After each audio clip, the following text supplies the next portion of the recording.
সবাই এরকম মুখের মধ্যে এরকম জঙ্গলিদের মতো এরকম কালা টালা করে হুলুলুলু এরকম চিল্লায় না আপনার দিকে সাবকনশিয়াস যখন ছিল 1998 আমরা ধরেন এখন ও লেভেল ওই সময় ভাইয়া আমরা সাবকনশাসের গান শুনি, তবে যে সাবকনশাসকে আমরা শুনি আপনাদের হাত ধরেই সেটার যাত্রা শুরু। আপনি একজন ফাউন্ডিং মেম্বার, তো এই সাবকনশাস শুরুর আগে কি অন্য কিছু শুরু হয়েছিল, বা এর একটা প্রারম্ভ লগ্নের যদি গল্প আমরা আপনাদের থেকে শুনি, বা সেই সাবকনশাসের শুরুর সাবকনশাসের আগেরটাই আমরা শুনি। ধন্যবাদ। এখনও সাবকনশিয়াসের গান শুনেন, অনেক আগের ব্যান্ড। সাবকনশিয়াসের শুরুর আগে যখন আমরা মানে মিউজিক বাজাতেও পারি না বা ইয়ে করি না, আমরা তো আসলে কলোনিতে বড় হই। তো কলোনিতে আমরা একসাথে অনেকজন আড্ডা মারতাম। আমাদের ওই যে বলতেছিলাম যে বেলতলা একটা জায়গা ছিল, যেটা আমাদের পাড়ার আড্ডা। বেলতলায় আমাদের একটা গানও আছে যে বেলতলা রোস্তমি চাপা মারা কালনু মামা, ওই বেলতলাটা আসলে ওখান থেকে আসছে। আমরা তো স্কাটন গার্ডেন কলোনিতে থাকতাম, তো ওই কলোনিতে আমরা এরকম 35 জনের মতো আড্ডা মারতাম। তো আমরা একদিন ওই মিউজিক ঠিকঠাক শুরু করব কলোনিতে, অনেক জ্বালাইছি যদিও আমরা কলোনির লোকজনকে, অনেক কমপ্লেন আসতো। সো তো আমরা একটা এরকম বলছি যে চল দোস আমরা একটা ব্যান্ড করি। তো তখন তো ওই এত ডিপ নেম তো আগে চিন্তাই করি নাই। তো তখন আমরা সবাই করলাম কি, আগলি ফেস নামে একটা ব্যান্ড বানাইছিলাম। তো সবাই এরকম মুখের মধ্যে এরকম জঙ্গলিদের মতো এরকম কালা টালা করে হুলুলুলু এরকম চিল্লায় না আপনার দিকে। হ্যাঁ, আমাদের গান একটা ছিল জঙ্গলি ছেলে, আমরা সবাই জঙ্গলি ছেলেরা আর কি। তো সবাই জঙ্গলি ছেলের মতো এরকম পুরা স্কাটন গার্ডেন থেকে স্কাটন পর্যন্ত দৌড়ে বেড়াইছি। এই আমরা একটা ব্যান্ড করছি, গান ব্যান্ডের নাম হচ্ছে আগলি ফেস। এই যে দেখ আমরা এটা সাজছি। এটা ছিল একটা মজার টাইম। এইটা 96-7 হবে, 96-98 আমাদের সাবকনশিয়াস ফর্ম হয়। এর ঠিক 2 বছর পরেই সাবকনশাস। হ্যাঁ হ্যাঁ, তখন আপনার বয়স কেমন হবে? ক্লাস 6-7 পড়ি তখন। ও আচ্ছা আচ্ছা, তাহলে তো খুব মানে আপনার খুব অল্প বয়সে সাবকনশাস শুরু করেছেন। সাবকনশিয়াস যখন ছিল 1998 আমরা ধরেন এখন ও লেভেল ওই সময়, কিংবা ও লেভেলের সময়, ক্লাস 9 ও লেভেল ওই সময় আমরা 98-এ তো শুরু হয়। শুরু হওয়ার পর তো তারপর আমরা 2002-তে বেনসন অ্যান্ড হেজেস থেকে বেস্ট ব্যান্ড অ্যাওয়ার্ড হয়। তারপরে আসলে টোটালি এপিট হয়ে যায়। যেদিন আমরা 2002-তে যখন উইন করি, তখন জি সিরিজ থেকে অফার আসে, বিভিন্ন পত্রিকায় আমাদের এরকম ইন্টারভিউ চলতে থাকে। তো 2002 তখন আমরা 2002-তে অফার পাই, এবং 2002-তেই আমরা একটা অ্যালবাম বাই করি, মাটির দেহ। এবং তারপরে আমরা 2003-তে প্রচুর শো করতাম। এমনও শো হয়েছে যে আমরা মাসে 21টা শো, 26টা শো এরকম, মানে দিনে 3টা 2টা এরকমও শো। এরকম হয়েছে যে প্র্যাকটিস করার সময় নেই, শোই প্র্যাকটিস, মানে এত। আর কলোনি অনেক ফ্রেন্ড সার্কেল ছিল, তো আসলে একটা ব্যান্ড কিন্তু ফ্রেন্ড সার্কেল দিয়ে অনেক কানেক্টেড থাকলে হ্যাঁ এটা স্প্রেড করে। আর তখন তো ওয়ার্ড অফ মাউথ সব কিছু, সব ওয়ার্ড অফ মাউথ। আর আমরা তখন একটা সিনেমাতেও একটা ফিল্ম করি, ফিল্মটার নাম হচ্ছে আওয়ার বয়েস। ওই ফিল্মটা সার্ক পুরা 6টা দেশের সার্ক কান্ট্রি নিয়ে হয়। এবং আমরা ওই যে ফিল্মটা হয় সেটা সাবকনশিয়াস ব্যান্ড ইন্ডিভিজুয়ালি হয় নাই, বাট আর অনেকজন। না, আইডিয়াটা ছিল যে আমাদের আওয়ার বয়েস মানে আমাদের ছেলেপেলেরা এই বয়সে কীভাবে বেড়ে উঠতেছে ওইটার উপরে। এবং সার্ক কান্ট্রির মধ্যে একটা বেস্ট অ্যাওয়ার্ড পায়। তো মজার ব্যাপার হচ্ছে যে ওই মুভিটা যখন আমরা করি, তখন ওই মুভির সময় আমরা একটা কনসার্ট অর্গানাইজ করি ওই মুভি শ্যুটের জন্যে। এবং ওইটার জন্য আমরা কীভাবে আমরা নীল খেতে যাই, পোস্টার ডিজাইন করার পর ওটাকে কীভাবে নেগেটিভ পজিটিভ করতে হবে কষ্ট করে, তারপরে আমরা সারা রাত মনে করেন যে ওই পোস্টার লাগাই বেলি রোড এলাকায়। তো ওই কনসার্টটা সেই এমন একটা দিনে ছিল যেদিন শেরাটনে আয়ুব বাচ্চু, হাসান, জেমস ভাই, মানে এদের 3জনেরই শো হওয়ার কথা ছিল। হ্যাঁ, বিগেস্ট শো। আর আমরাও ওই দিন এমন একটা শো অ্যারেঞ্জ করি যেখানে আমরা প্ল্যানিং করছিলাম যে আমরা আয়ুব বাচ্চুর গান প্রথমে করব, তারপরে জেমস ভাই, তারপরে হাসান ভাই ভাবে করবো, সেম জিনিসই করবো। আমরা লেডিস ক্লাবে অর্গানাইজটা করছিলাম। আমাদের যারা স্কাটনের বন্ধুরা আছে তারা এটা এখন যদি আমার এই কথাগুলো শুনে সে মেমোরি লেনে চলে যাবে যে সারা রাত আমরা ভাতের মার দিয়ে মার বানাইতাম, আর ওইটা দিতাম একটা একটা করে হাড়ি ভ্যানে করে। আমরা এরকম ফর প্রমোশন মানে পোস্টার লাগাইছি পুরা বেলি রোড, স্কাটন গার্ডেন, মগবাজার এলাকা ভরে ফেলছি, যাতে ওখান থেকে লোকজন আসে। ইন্টারেস্টিংলি সেই দিন ওই শোটা যেটা শেরাটনে ছিল সেটা ক্যান্সেল হয়ে যায়। সব লোক এখানে চলে আসে সেই সময় ওই পোস্টারটা দেখে, লাকিলি। এবং মজার ব্যাপার হচ্ছে ওই ভিডিও শ্যুটটা তখন খুব ভালো হয়, যে অনেক মানুষ। তো আসলে যে মানে সিনেমা করতেছিল ডিরেক্টর যে ছিল, কিংবা প্রডিউসার ডিরেক্টর একজনই ছিল, তো উনি অবাক হয়ে গেছে যে তোমাদের জন্য এত লোক আসছে। তো he got very good shot আছে ওটা।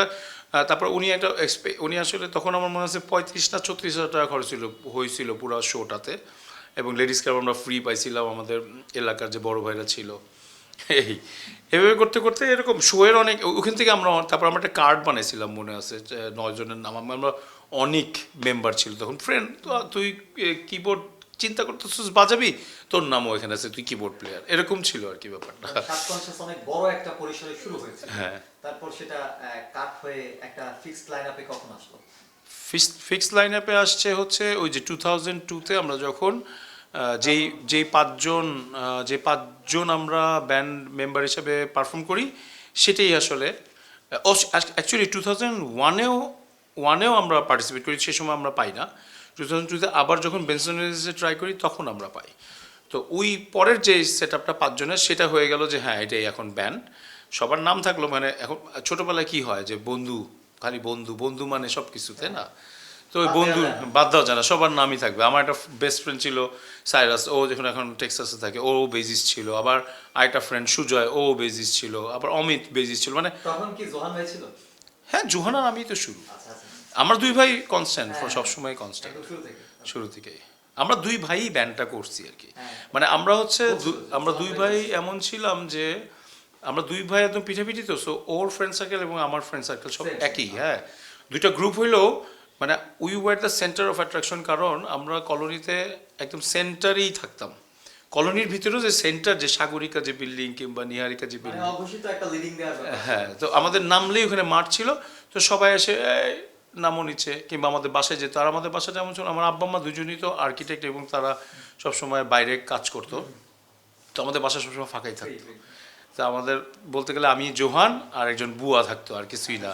তো অনেক ফ্রেন্ড সার্কেলরা আসতো, আবার ওদের ফ্রেন্ড সার্কেল আসতো, তো কন্টিনিউয়াসলি নতুন ফ্রেন্ড সার্কেল হতেই থাকতো। মানে একটা কমন প্লেস, আড্ডার একটা দুর্দান্ত জায়গা।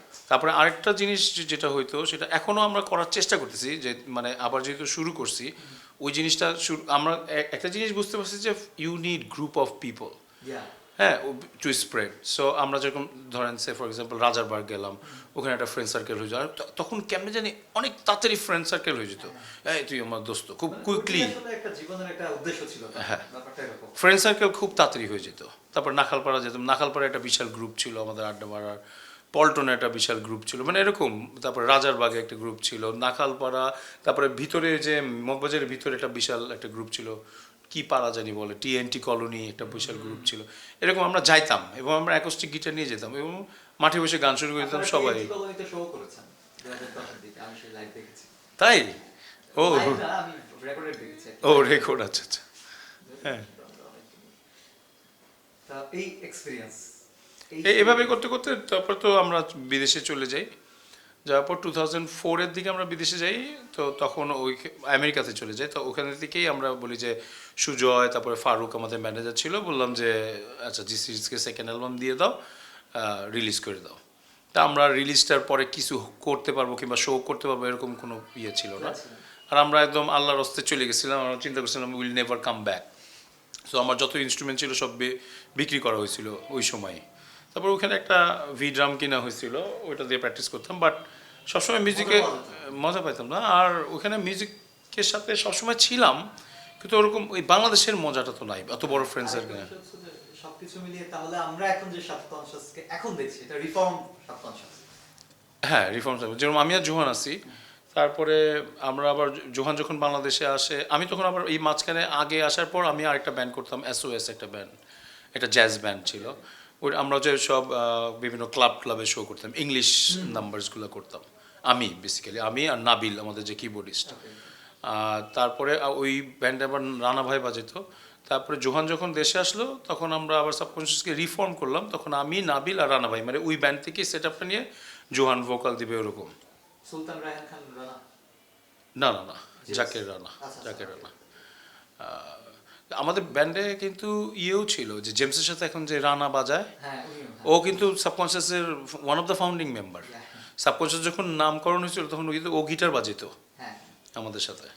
তারপরে রেডিও ফুর্তির যে রেডিও অপু, ও কিন্তু কিবোর্ডিস্ট, ও কিন্তু সাবকনশাসের মেম্বার ছিল। সো সবাই আলহামদুলিল্লাহ, যারা যারা এখান থেকে বাইরে হয়েছে, এভরিবডি ডিড গুড। সবার সাথে খুব সুন্দর একটা সম্পর্ক এখনো আছে তো?